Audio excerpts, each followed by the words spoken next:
ভূতেদের কি সেক্স ওঠে? ভূতেদের কি সেক্স ওঠে? এইসব প্রশ্ন যদি আর করেছিস। আচ্ছা, বলছি যে আপনি কি হ্যান্ডেল মারেন? কি কি বললি তুই? কি প্রশ্ন করলি আমাকে? হে হোয়াটসঅ্যাপ গাইস, আজকে ইন্টারভিউ দেওয়ার জন্য আমাদের মধ্যে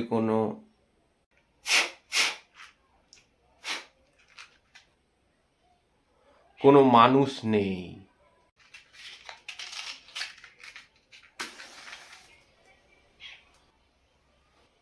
এ কি, আপনি বিড়ি ধরাচ্ছেন? হ্যাঁ, তো কি? না মানে আত্মারা তো আগুনে ভয় পায়। পাল, ও সে যারা পায় পায়, ও আমি পাই না। তো আপনার নামটা দর্শকদেরকে বলে দিন। আমার নাম ভূতেশ্বর প্রামাণিক। আপনি তো মরার আগে থেকেই ভূত।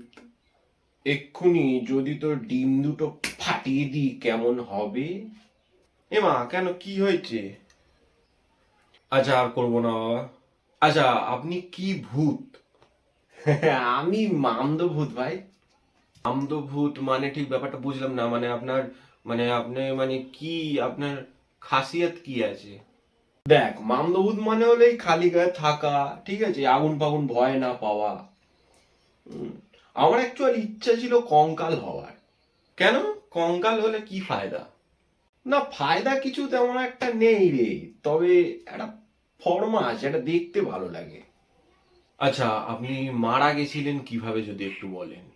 কি বলবো, খুন করেছিল আমায়, খুন করেছিল আমায়, খুন করেছিল আমায়। সে কি, কে? আমার বউ। কেন? আমার একজনের সাথে রিলেশন ছিল। মানে পরকীয়া? এইটা তো আপনার ভুল ছিল। আমার কিছু ভুল ছিল না, ওর দুধওয়ালার সাথে রিলেশন ছিল, জানিস? তো মারলো কিভাবে আপনাকে? ও দুধে বিষ লাগিয়ে রেখেছিল। মানে দুধের মধ্যে বিষ মিশিয়ে খাইয়েছে? না না, দুধে বিষ লাগিয়ে রেখেছিল, চেটেছি ব্যাস, ছবি। ওই আমার শেষ দুধ খাওয়া ছিল রে। তা এখন মারা যাওয়ার পরে কি কেউ আছে নাকি? হ্যাঁ, এখন একজনকে ভালোবাসি। বাবা, সেইটা কি ভূত? ও একটা জাঁদরেল পেতনি রে। বাবা, জাঁদরেল পেতনিটা কি জিনিস? এ পেতনি খুব ডেঞ্জারেস। এ একটা মন্ত্র বলবে, তোর প্যান্টের মধ্যে থেকে পাখি সমেত ডিম গায়েব হয়ে যাবে। তুই বুঝতেও পারবি না, পরে যখন বাথরুমে যাবি তখন বুঝতে পারবি। কি ভয়ঙ্কর বাবা। আচ্ছা, ভূতেরা এই যে সাদা শাড়ি সাদা সায়া কেন পরে? ছায়া তো পড়ে না। আপনি জানলেন কি করে? না শোন, ভূতেদের সাদা শাড়ির সাথে কোনো সম্পর্ক নেই। যারা সাদা শাড়ি পরে তারা হলো বিধবা ভূত। হ্যাঁ, ওই জন্যই তুই দেখবি কোনো ছেলে ভূত কিন্তু সাদা জিনিস পরে না, দেখতেই পাবি না। আচ্ছা, ভূতেদের কি খিদে পায়?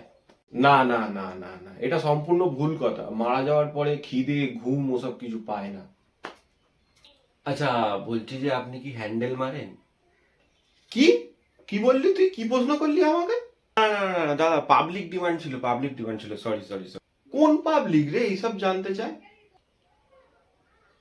মোড়েও যেন শান্তি নেই। আচ্ছা, সব থেকে শক্তিশালী ভূতটা কি? ব্রহ্মদৈত্য। ব্রহ্মদৈত্য? ওনাকে আমরা সবাই মিলে খুব শ্রদ্ধা করি, যেহেতু ব্রাহ্মণ তো। আচ্ছা দাদা, সব থেকে ইম্পর্টেন্ট প্রশ্ন সেটা হচ্ছে যে ভূতেদের কি সেক্স ওঠে? মোড়েও শান্তি দিবি না না? না না, আমি জিজ্ঞেস করিনি, পাবলিক জানতে চাইছিল। হ্যাঁ, ওঠে। আচ্ছা, তখন কি করেন আপনারা? তখন কোনো একটা মানুষের ভিতরে ঢুকে যাই, তারপরে বুঝেছি, কিন্তু ঢোকেন কোথা দিয়ে মানুষের ভিতরে? পোঙা দিয়ে। দেখবি এক্ষুনি তোর ভিতরে ঢুকে যাব। না দাদা, না না দাদা, কান ধরছি। আর আর আর না, সরি। আরে আর কি মারছিলাম। আচ্ছা, ভূতেরা কি সত্যি মাছ খেতে ভালোবাসে? না, ওরকম কোনো ব্যাপার নেই, যারা নিরামিষ খায় তারা নিরামিষ খায়, আর যাদের মাছ ভালো লাগে তো লাগে, কিছু করার নেই ওখানে। আর যে মাংস খায় তো মাংস খায়। আচ্ছা দাদা, বর্তমানে আপনি থাকেন কোথায় এখন? আমি বলতে পারবো না রে এটা। কেন, বলুন না। আচ্ছা, এত জোর করছিস যখন বলেই দি, তোদের পিছনে যে আম গাছটা, হ্যাঁ, এই বছরে আমাদের ওই গাছটা তো বেশ ভালো আম হয়েছে। হ্যাঁ ওখানেই।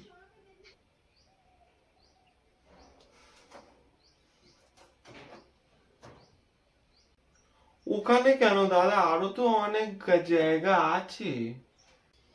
আরে দূর, সব জায়গা ভর্তি। তোদের বাড়ির ছাদে তো আবার নতুন একটা মামদো এসছে। কি? আরে হ্যাঁ, ও রাত 11টায় আসে, আবার ভোর 4টেই চলে যায়। তোর বউকে কদিন আগে কে চুল ধরে টেনেছিল না? হ্যাঁ, কিন্তু আপনি কি করে জানলেন? হ্যাঁ, ওই মামদোটায়।